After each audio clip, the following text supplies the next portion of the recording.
अगर आप वाकई सम्राट चौधरी के शुभचिंतक हैं, जी हाँ, नीतीश कुमार की सरकार में डिप्टी सीएम है नए नवेले, तो उनको एक संदेश पहुंचवाइए कि वो थोड़े दिन आराम करें। आराम इसलिए क्योंकि इन दिनों वो ऐसे ऐसे बयान दे रहे हैं, या तो उन पर बोझ आ गया है अचानक डिप्टी सीएम का, या यानी फिर हो सकता है कि डिप्टी सीएम बनने के बाद वो ज्यादा हवा में उड़ने लगे, क्योंकि बार बार इस तरह के बयान निकल कर सामने आ रहे हैं। पहले वो खुद की फजीयत करा रहे थे, अब अपनी ही पार्टी की फजीयत करा रहे हैं। जो बात तेजस्वी यादव अपने लिए कहा करते थे, आरजेडी अपने लिए कहा करती थी, बताया करती थी कि कितना बड़ा रोजगार का स्तर उन्होंने बढ़ा दिया है कि 17 महीने में 4 लाख से ज्यादा लोगों को रोजगार दे डाला। अब इसी बात को लेकर जो बयान विधानसभा के अंदर सम्राट चौधरी ने दिया है, उसने खिल्ली उड़वा दी है कि क्या वाकई तेजस्वी यादव की तारीफ करने पर सम्राट चौधरी उतर आए हैं। नमस्कार, मैं हूं प्रज्वल गौतम और आप देख रहे हैं न्यूज सर्किट। विपक्षी पार्टी का नेता, वो भी अगर भारतीय जनता पार्टी का हो, क्या आप अनुमान लगा सकते हैं वो दूसरी पार्टी के विपक्षी नेता की तारीफ करेगा? क्या आपको लगता है कि अभी वो कह पाएंगे कि हमसे ज्यादा रोजगार, हमसे ज्यादा काम, हमसे ज्यादा विकास दूसरी पार्टी के नेता ने किया है? लेकिन सम्राट चौधरी ने कर दिया। सम्राट चौधरी उठे तो इसलिए थे कि वो कैसे करके बताएंगे कि जब जब जनता दल यूनाइटेड और बीजेपी एक साथ आई, बिहार का विकास हुआ, लोगों को रोजगार मिला। लेकिन इस बीच उन्होंने एक ऐसा बयान दे डाला है जो सबसे ज्यादा चर्चाओं में चल रहा है। वो बयान आज मैं आपको दिखाने जा रहा हूं। सबसे पहले पढ़िए फर्स्ट बिहार झारखंड का ये ट्वीट, जिसमें उन्होंने लिखा कि नीतीश के कायल हुए सम्राट चौधरी, 24 मिनट पर 29 बार लिया सीएम का नाम, कहा लालू राबड़ी के मुकाबले हमने दी 7 गुना ज्यादा नौकरी। मैं इसी पर पहले बात करूंगा कि कैसे नीतीश कुमार को मुख्यमंत्री के पद से हटाने के बाद अपनी पगड़ी उतारने की बात कहा करते थे सम्राट चौधरी। लेकिन अभी उन्हीं नीतीश कुमार के लिए किन किन शब्दावली का इस्तेमाल इन्होंने किया है वो बता देता हूं। इसी को खबर के तौर पर भी छापा है फर्स्ट बिहार झारखंड ने, और जो पहली लाइन लिखी वो पढ़िए, कितनी शानदार है। वित्त मंत्री सम्राट चौधरी ने अपने 24 मिनट के बजट भाषण में 29 बार मुख्यमंत्री नीतीश कुमार का जिक्र किया। इसमें उन्होंने मुख्यमंत्री के लिए अलग अलग 13 संबोधनों का इस्तेमाल किया। बड़ा शानदार है, सुन लीजिए, बड़ा मजा आएगा आपको। सम्राट ने उनके लिए आदरणीय मुख्यमंत्री नीतीश कुमार जी, मुख्यमंत्री आदरणीय नीतीश कुमार जी, आदरणीय नीतीश कुमार जी, मुख्यमंत्री आदरणीय श्री नीतीश कुमार जी, माननीय मुख्यमंत्री जी, आदरणीय मुख्यमंत्री जी नीतीश कुमार जी, नीतीश बाबू, मुख्यमंत्री नीतीश कुमार जी, आदरणीय मुख्यमंत्री, मुख्यमंत्री जी, आदरणीय नीतीश कुमार जी, आदरणीय नीतीश कुमार जी जैसे शब्दों का इस्तेमाल किया। सोचिए, इनको इस सत्ता से निकालने आए थे और खुद अब डिप्टी सीएम बने बैठे इनके साथ। खैर कोई बात नहीं, ये सत्ता है, सियासत है, राजनीति है, करिए, बहुत अच्छी बात है। लेकिन इन सबसे इतर इन्होंने एक ऐसा कांड कर दिया है भरे सदन के अंदर कि अब लोग सवाल पूछने लगे कि वाकई क्या तेजस्वी यादव आपसे अव्वल रहे? क्या वाकई इस बिहार का भविष्य तेजस्वी यादव के हाथों में है? कैसे, मैं बता देता हूं। दरअसल इन्होंने जो बात कही वो ये थी, फिर पढ़ी हेडिंग, कि लालू राबड़ी के मुकाबले हमने दी 7 गुना नौकरी। ये दूसरी बड़ी खबर है। याद करिएगा, जब जब मैं आया हूं सामने और मैंने पूरी तथ्यात्मक तरीके से आपको एक बात बताई है कि तेजस्वी यादव ने 17 महीने में वो मानक स्थापित कर दिया डिप्टी सीएम रहते हुए। जो काम, मैं नीतीश कुमार का जिक्र भी नहीं करूंगा, मैं बात करता हूं डंके की चोट पर करता हूं। हो सकता है मेरे व्यूअर्स इस बात से ज्वाइंट ना कर पाए या फिर गलत माने, लेकिन हकीकत है, जो काम राबड़ी देवी के मुख्यमंत्री रहते हुए या फिर लालू प्रसाद यादव के मुख्यमंत्री रहते हुए भी नहीं हो पाया था। तेजस्वी यादव इस दौर के नेता हैं, इस वक्त के नेता हैं, और बिहार की जनता ये समझ चुकी है। 17 महीने में 4 लाख नौकरियां दी हैं।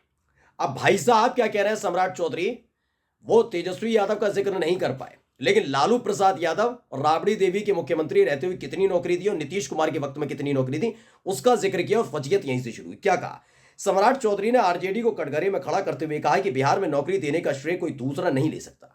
मुख्यमंत्री नीतीश कुमार ने साल 2005 से, जब से बीजेपी और जनता दल यूनाइटेड एक साथ सरकार बनाती रही हो, मुख्यमंत्री बने नीतीश कुमार, 2005 से लेकर 2020 तक, यानी तकरीबन 15 सालों के दौरान 7.5 लाख लोगों को नौकरी दी है। इन 15 सालों में 7.5 लाख लोगों को नौकरी दी है, जहन में रखिएगा, आगे इसका जिक्र करूंगा। जबकि लालू प्रसाद यादव और उनके परिवार के शासनकाल में 1990 से 2005 तक, यानी भी 15 सालों का लेखा जोखा है, 1 लाख लोगों को भी नौकरी नहीं मिली। अपने शासनकाल में तो इन्होंने नौकरी नहीं दी और आज श्रेय लेना चाहते हैं, ये इनका कहना है। चलिए, मैंने मान लिया। पहले तो आबादी लगातार बढ़ती रही, ये समझना चाहिए, और युवाओं का देश, अब आकर 21वीं सेंचुरी में जाकर युवाओं का देश कहा जाता है। हमारे देश को दुनिया में युवाओं का देश कहा जाता है। युवाओं का मतलब सबसे ज्यादा युवा आबादी वाला। युवा आबादी होगी तो उसके लिए रोजगार की डिमांड बढ़ेगी। पहले आपने 15 साल में जिक्र कर दिया, पता नहीं कहां से डेटा लाए, लेकिन मैं लालू प्रसाद यादव और राबड़ी देवी के मुख्यमंत्री काल की बात नहीं करूंगा। मैं बात करूंगा नीतीश कुमार और बीजेपी ने साथ मिलकर 2005 से 2020 तक 15 सालों में 7.5 लाख नौकरियां दी हैं। लेकिन अब जरा इस खबर को पढ़ लीजिए। हिंदुस्तान ने खबर छापी और क्या लिखा, तेजस्वी यादव की वजह से ही 4 लाख लोगों को नौकरी मिली, नीतीश के आरोपों पर आरजेडी का पलटवार। अब आप लगाइए, 17 महीने में 4 लाख लोगों को नौकरी देना और 15 साल में 7.5 लाख लोगों को नौकरी देना। ये नौकरी की बात नहीं उठानी थी सम्राट बाबू। मैं फिर कहता हूं, थोड़ी दिन आराम करिए आप। 15 साल में 7.5 लाख लोगों को नौकरी देना और 17 महीने के भीतर 4 लाख लोगों को नौकरी देना, तो किसका मानक ऊपर है? किसने रिकॉर्ड स्थापित किया? किसने सबसे ज्यादा युवाओं के बारे में सोचा? किसने सबसे ज्यादा रोजगार दिया? इसका विश्लेषण करने की जरूरत है। मैं फिर कहता हूं, ऐसे मुद्दे मत उठाइए जिस पर आप फंस जाए। आप फंस गए ना।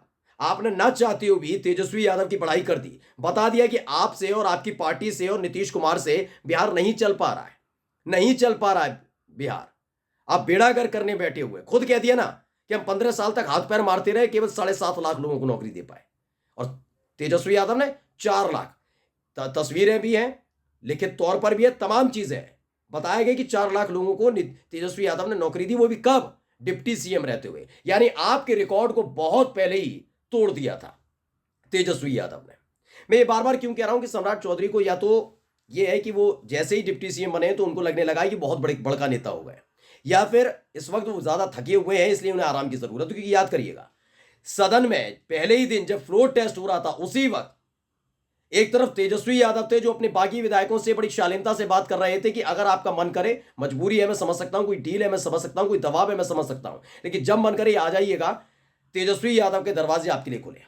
उसी वक्त सदन में खड़े होकर सम्राट चौधरी अपने गायब हुए नेता और जनता दल यूनाइटेड और बीजेपी के जो विधायक गायब हो गए थे फ्लोर टेस्ट के दौरान, उनको धमकी दे रहे थे कि एक एक का इलाज करूंगा। पहली फजीयत वहां हुई थी। दूसरी, तब जब नंद किशोर यादव जो बीजेपी के नेता हैं, आरएसएस से जुड़े रहे, जब उन्हें स्पीकर बनाया गया तो तेजस्वी यादव पैर भी ना छूते तो कोई बहुत बड़ी बात नहीं होती। लेकिन तेजस्वी यादव ने उनके पद का, उनके कद का, उनके अनुभव का, उनके वरिष्ठ होने का सम्मान किया और पैर छुए थे सदन के अंदर ही।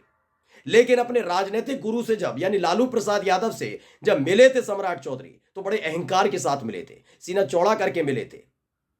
यह फर्क भी जब लोगों ने देखा था तो बड़ी लानत मलानत हुई थी। मैं कहता हूं, इनको आराम की ज्यादा जरूरत है। सम्राट चौधरी को यह सोच समझकर बोलना चाहिए कि वो सदन में क्या बोलते हैं, वो अब सड़क पर क्या बोलते हैं। क्योंकि ये जो बात प्रदेश अध्यक्ष के तौर पर अंट शंट बयान वो देते रहे अलग अलग न्यूज चैनल पर जाकर कि पगड़ी खोल लूंगा, नीतीश कुमार को जब तक मुख्यमंत्री पद से नहीं हटाऊंगा ये पगड़ी बंधी रहेगी, तमाम बड़ी बातें कही गई, दरवाजा बंद है। लोग समझ चुके हैं कि कोरा झूठ बोला गया था बीजेपी के प्रदेश अध्यक्ष की तरफ से। लेकिन अब आप डिप्टी सीएम हैं, अब आपको एक एक बात सोच समझकर और पूरी शालीनता के साथ बोलनी होगी। नमस्कार।